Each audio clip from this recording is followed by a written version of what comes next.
Hello, my name is Kelly Bluen. I am a certified Zentangle teacher. Welcome to a fragment of your imagination. We are on day 30 of this beautiful challenge. We already have, let's see, let me get my pages out here. 1 through 12. Look at those amazing fragments. Oh my gosh, I love them. 13 through 24, look at those incredible fragments. And now we only have today and tomorrow left. What I have personally loved about these fragments, I've been doing Zentangle since 2016, I think.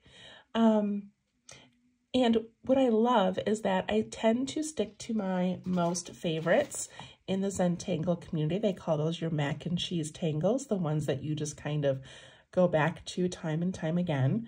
And these fragments have been so exciting for me because I've never done this many fragments. I don't know if I even include fragments in my drawings. I just don't think about it. And so I love that.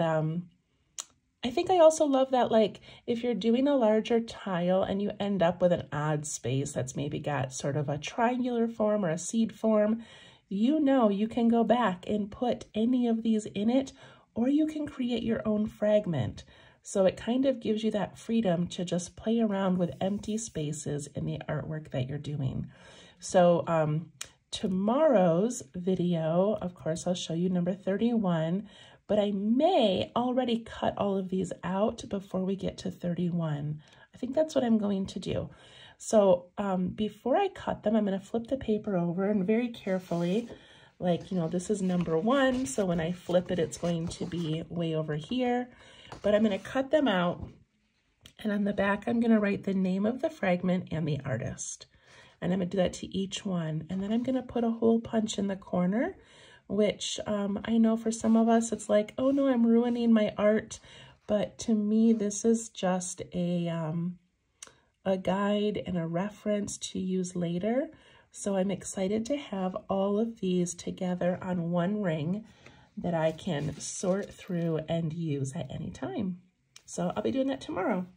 All right, so today is day 30. Let's see what we've got today. It says, organic lines come together to celebrate the fragment Snailz by Kimberly White CZT. Look at that beautiful little snails. Oh, it's so cute. So some of these have been a section of a larger tangle, and some of these were created specifically to be a fragment. So that's what Snailz is. It was only created to be, you know, it was created to be done inside this circle. Of course, you can put it in other shapes if you want, but it was not created as a larger tangle by itself. Okay, let's zoom in here. Here we go. All right, I'm going to recommend you begin with a pencil just so that you can get an idea of where you want this to land. Okay, so let's take a look at theirs again. Look at how large this spiral is. It takes up a lot of the circle, okay? All right, so we've got some options. We can put our spiral on this side, and then that little swoopy line can come over here and connect, and we can put our spiral over here, or we can put our spirals all in the center, and then that little line can go out the side. Or we can put them in all different places. So, what do we want to do? I think I want to put mine on the side and then have those little tails connect. I think that's what I'm going to do. If I did it in the center and had the tail go out this way, then I might extend some of them and put some little fescue. But I think because it's a fragment, I want to see how those look when we put 4 of them together. Okay, that's my plan. All right, so that means I need to put my circles in these outer corners. So I'm going to take my pencil and I'm just going to pencil in a nice wide circle. I'm going to do the same thing on this one over here. So I'm going to put it on this outside edge And I want it to take up a lot of that circle.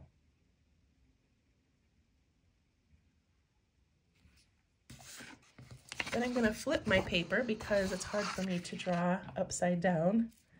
And I'm going to put it over on this left-hand side. So nice and light with your pencil. Play around with how large you want it. And I'm going to do one over here as well.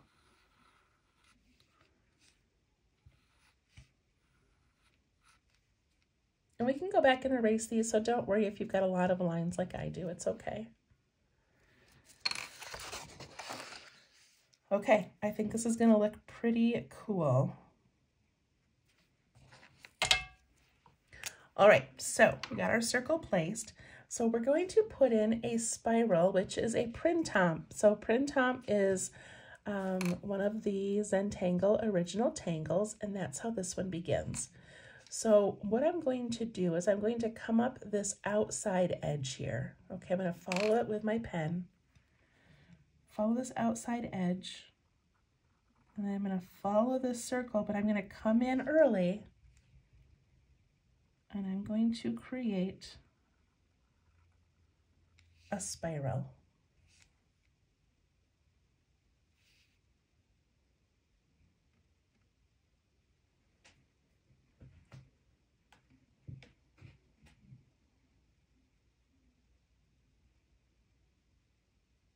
And I think they did theirs the opposite way, but I don't think that it matters, honestly.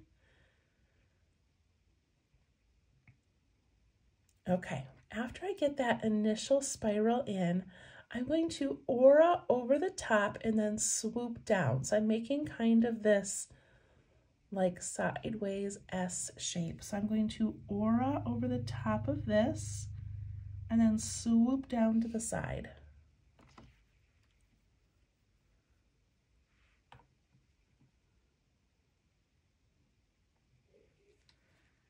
And then down here, I'm going to add an aura up the side and over from that. Doesn't that look cool?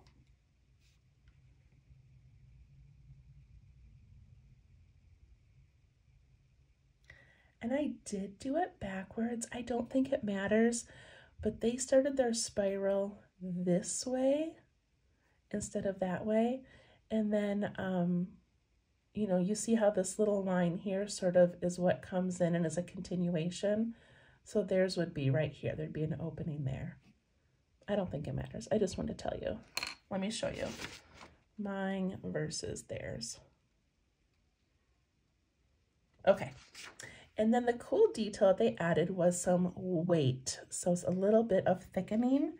So up here on this top one, I can just follow it and then I can push down on my pen kind of hard and then lighten it up again. Same thing over here. I can come up the side and then I can push down kind of hard and then lighten up.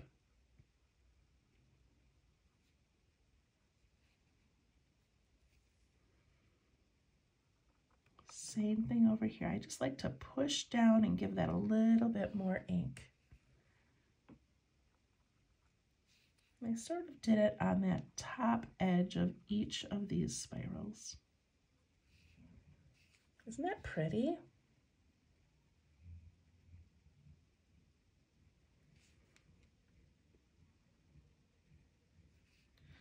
All right, now we go to the next one. So I'm going to keep continuing with the way that I did it, which was I went up the side and then came down and curved, okay?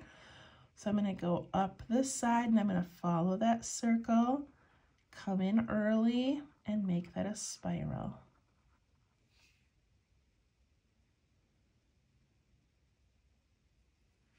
And then I aura the top. And I'm going to try to scoop it down to match that one just because it's a fragment, so why not? And then I aura this little space in here. So I aura that line and then I aura down around that spiral. Kind of looks like glasses.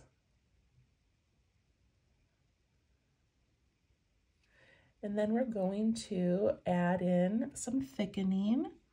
So I'm going to go up and then just press down to get that ink out. I'm going to do that on all of these top sections.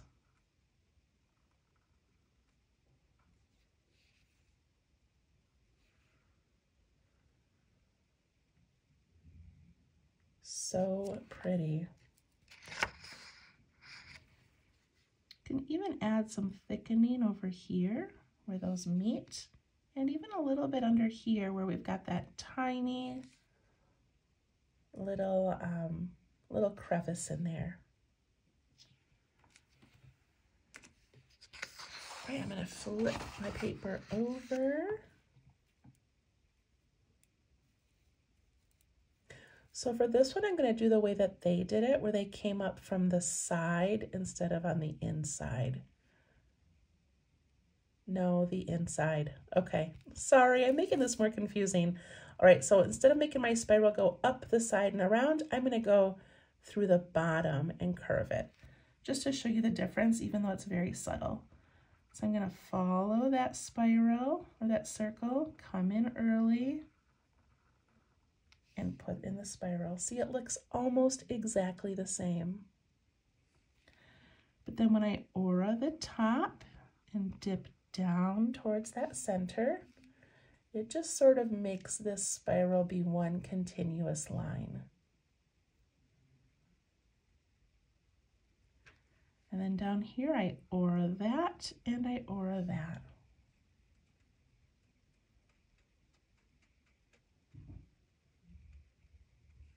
Okay, this one over here, I'll go back and thicken it in a moment. I'm going to go up that center from the bottom, okay? So I come up here, make my spiral, aura the top and curve down, and aura on the bottom.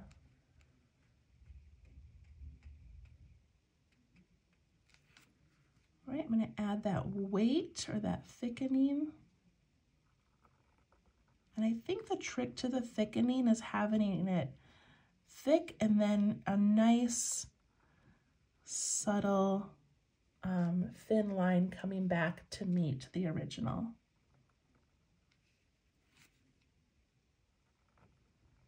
It took me a while to figure out this weighting because I just had a hard time making my pen do what I wanted it to do. So definitely play with it, see what you think.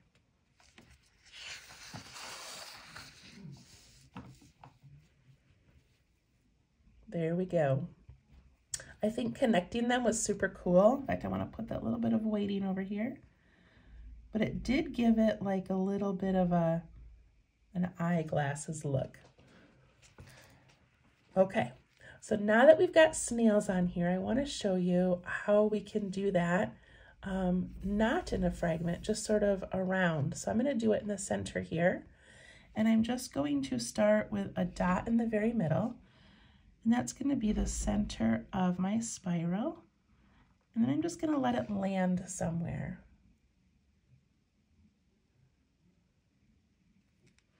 And then I can aura to fill in this space. So it's basically just a print top. And then I can add some weighting on one of the sides.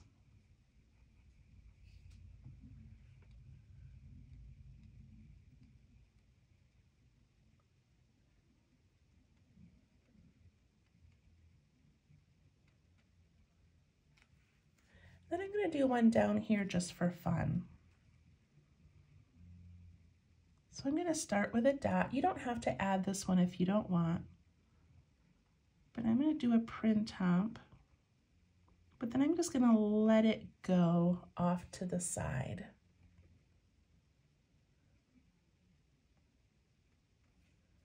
So I went around and around, and then I just let it go and have this little tail. And then I can aura it and let that little tail go over there.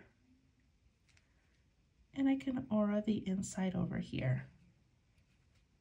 So see how it's something that can be done outside of a circle as well. And the top right aura, if I want, I could come around and do another spiral. And then I could aura that, and I could just keep going.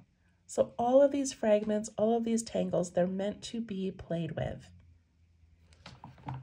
All right, and then I'm gonna aura the whole thing, of course. And because I added this one down here, I'm gonna incorporate that into my aura. So I'm gonna start up here. I'm gonna go around my circle. I'm gonna go around this way. And then I can just end it there, or I can keep auraing, which I'm going to do because what a fun technique. Look at that. I'm going to come up the side here. I don't have much room to get in there, so I'm just going to add a little aura by itself in there. These are all extras, you guys, just little bonuses, little bonus embellishments and ideas.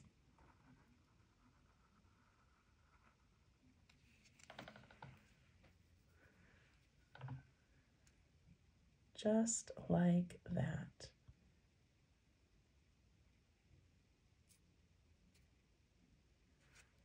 And then I'm going to go back up to this first one up here, and I'm going to add my own little thing. I'm going to come where this scooped down, and I'm going to just give it its own extra little spiral. It makes it look less like a pair of glasses to me. I'm going to do it on this bottom one down here as well. Just giving it that little spiral. And if you want, you can aura those.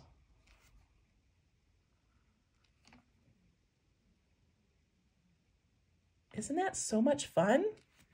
I'm going to add some weight down here just because I didn't do that earlier.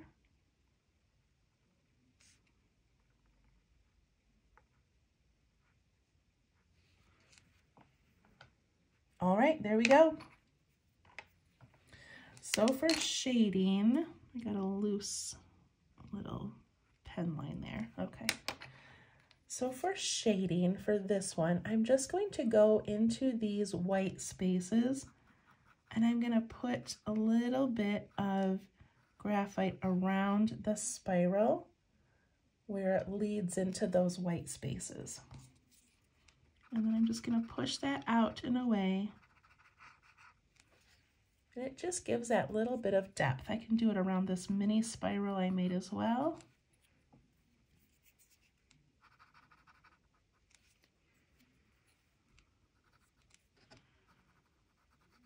So around my spiral and around that little bottom area.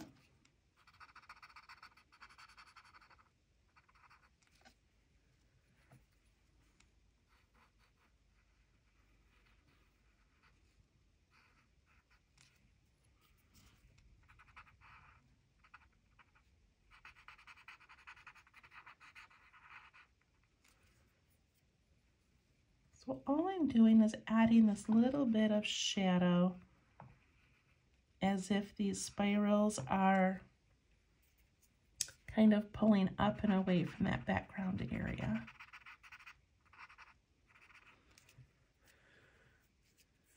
For this one tucked back in here, I'm going to put graphite around each of those outer edges of the circle.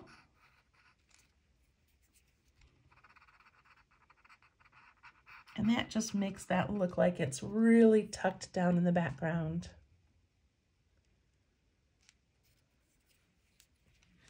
And lastly, I'm going to go around my entire aura, which is basically just me tracing it. I don't need a lot of graphite. And around this little extra one I did down there, and this little space down here. I'm just going to color in that little tiny triangle as if it's dark behind there.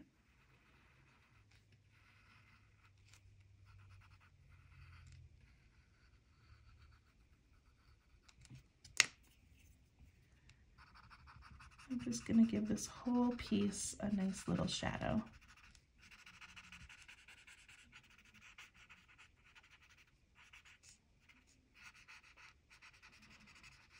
So I've been getting lots of messages on these videos, and a lot of people say when they started it, they didn't love it, but then they added something and they did love it.